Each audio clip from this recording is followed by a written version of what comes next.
আমরা যারা ইংরেজিতে দুর্বল আছি বা ইংরেজি নতুন নতুন শেখা শুরু করেছি তাদের জন্য আজকে ক্লাসটা হতে যাচ্ছে সুপার সুপার ইম্পর্ট্যান্ট। কারণ হচ্ছে আজকে ক্লাসে আমরা কথা বলবো সেন্টেন্সের একেবারে বেসিক লেভেলটা নিয়ে, এবং সেন্টেন্স বুঝতে গেলে আমাদেরকে বুঝতে হবে হচ্ছে টেন্স। টেন্স কেন ইম্পর্ট্যান্ট? কারণ আমরা যখনই কথা বলি আমরা কিন্তু কাল ভেদে কথা বলি। কাল মানে হচ্ছে সময়, সময়টা আসলে কখন ঘটেছিল, আগে, এখন নাকি ভবিষ্যতে হবে, এই বিষয়টা কিন্তু অনেক বেশি গুরুত্বপূর্ণ। সুতরাং ইংলিশ যারা শিখতে চায় তাদের জন্য দুটো টপিক খুবই গুরুত্বপূর্ণ। এক নম্বরটা হচ্ছে পার্টস অফ স্পিচ, এক নম্বরটা হচ্ছে টেন্স। সো টেন্সের একটা ছোট্ট ক্লাস নিয়ে আমাদের আজকের ভিডিও। ছোট্ট হলেও এই মরিচের ঝাল কিন্তু অনেক বেশি, অর্থাৎ খুবই গুরুত্বপূর্ণ। That is simple present simple, অর্থাৎ ট্রুথ, হ্যাবিট আর ফ্যাক্টস। এই কয়টা কথা দিয়ে আমি কি বুঝাইলাম বলেন তো দেখি? আমি বুঝাইলাম যে কোন কোন ক্ষেত্রে প্রেজেন্ট সিম্পল বা সিম্পল প্রেজেন্ট ইনডিফিনিট টেন্স হয়। কোন কোন ক্ষেত্রে? যখন একেবারে সত্য, সদা সত্য, যেরকম সূর্য ধরেন পূর্ব দিকে ওঠে পশ্চিম দিকে অস্ত যায়, এইটার কোনো ধরনের কোনো ব্যতিক্রম হওয়ার কোনো সুযোগ এখানে নাই, ঠিক আছে? আবার ধরেন যেটা হচ্ছে আমার অভ্যাস, যেরকম আমি ভাত খাই, ঠিক আছে? এই ভাত খাওয়ার একটা অভ্যাস, এবং আমি যে ভাত খাই এটা কিন্তু আমার একটা প্রেজেন্ট সিম্পল টেন্স বা প্রেজেন্ট ইনডিফিনিট টেন্স হয়ে গেছে। আরেকটা হচ্ছে ফ্যাক্টস। ফ্যাক্টসটা অনেকটা ট্রুথের মতোই, যেরকম ধরেন একটু আগে বললাম যে সূর্য কী করে, পূর্ব দিকে ওঠে পশ্চিম দিকে অস্ত যায়। আবার ধরেন যে চাঁদ পৃথিবীকে কেন্দ্র করে ঘুরে, এইগুলো তো আসলে আমরা এর ব্যতিক্রম কিছু দেখতে পাই না, that is fact, right? So তিনটা জিনিস, একটা হচ্ছে চরম সত্য, আরেকটা হচ্ছে অভ্যাস, আরেকটা হচ্ছে ফ্যাক্টস। এই তিনটা ক্ষেত্রে প্রেজেন্ট সিম্পল, বা অনেক ক্ষেত্রে আমাদের বইতে লেখা থাকে প্রেজেন্ট ইনডেফিনিট, সেই প্রেজেন্ট ইনডেফিনিট টেন্সটা হয়ে থাকে। আচ্ছা, আমরা কখন ব্যবহার করি প্রেজেন্ট ইনডেফিনিট টেন্স? যখন কাজটা প্রতিদিন হয়, নিয়মিত হয়, বা সত্য ঘটনা। যেরকম এক্সাম্পল আকারে আমরা বলতে পারি I wake up early everyday. মানে এই সেন্টেন্সের দিকে তাকালে দেখবেন সেন্টেন্সের শেষে কি লেখা আছে?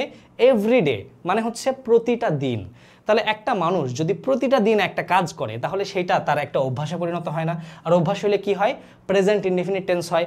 এই যে আমি এখানে কি লিখছি দেখেন, ওয়েক আপ, আমি এখানে ভার্বটাকে কি আকারে ব্যবহার করছি? V1। মনে রাখবেন প্রেজেন্ট সিম্পল এই টেন্সটার আমাদের স্ট্রাকচারটা কি? স্ট্রাকচার হচ্ছে আমাদের একটা সাবজেক্ট থাকবে, তার সাথে কি থাকবে? একটা ভার্ব থাকবে যেটা বেস ফরম্যাটে বসবে, মানে ভার্বের তো প্রকারভেদ থাকে, আর একটা অবজেক্ট থাকবে, সাথে আমার এক্সটেনশন কিছু থাকলেও থাকতে পারে, যেরকম এই সেন্টেন্সে আছে। তাহলে আমি এখানে কি বলছি? এই যে ভার্বের বেস ফর্ম, আমি কিন্তু এখানে যদি কোনোভাবে বলে ফেলি আই ওক, তাহলে কিন্তু ভাই আমার সেন্টেন্সটা ভুল হবে, কারণ ওটা পাস্ট টেন্সে চলে যাবে যেহেতু এভরিডে আছে।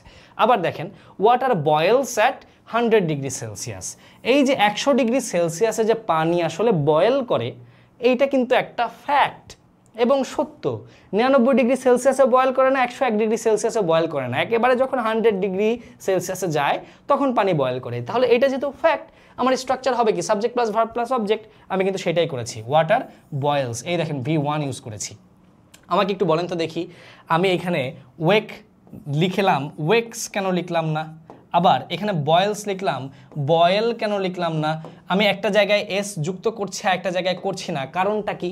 কারণটা খুবই সিম্পল ভাইয়া, কারণটা হচ্ছে আমার ফার্স্ট পারসন যদি থাকে, মনে রাখবেন ফার্স্ট পারসন কারা? ফার্স্ট পারসন হচ্ছে আমি আর আমরা, এটা হচ্ছে ফার্স্ট পারসন, ঠিক আছে? আই এবং উই। সেকেন্ড পারসন এরা কারা? সেকেন্ড পারসন হচ্ছে তুমি আর তোমরা। এখন একটা খুব রোমান্টিক কথা বলবো, মনে রাখবা, ছোটবেলায় আমার ম্যাডাম পড়াইছিল এটা, সেটা হচ্ছে থার্ড পারসন কে? থার্ড পারসন হচ্ছে আমি আর তুমি বাদে বাকি সবাই থার্ড পারসন। কথাটা খুবই romantic, but it is true.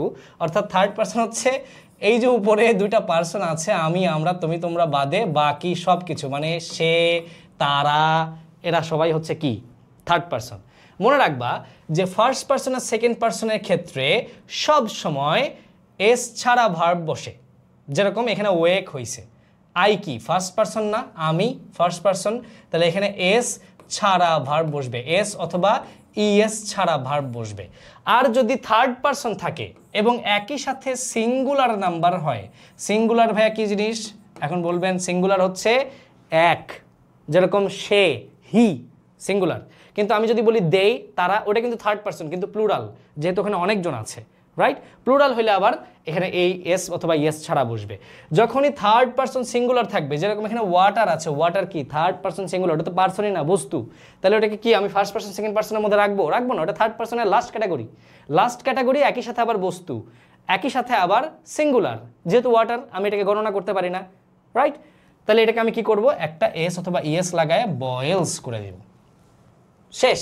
Last একটা কথা বলবো, এইটা না দেখলে কিন্তু আবার পুরো ক্লাস আপনার বৃথা হয়ে যাবে। বলেন তো দেখি, এই যে আমি কি করছি, আমি এখানে জাস্ট একটা এক্সাম্পল দিয়ে দিচ্ছি। এখানে দুইটা সেন্টেন্স আছে, একটা হচ্ছে ভুল, একটা হচ্ছে সঠিক।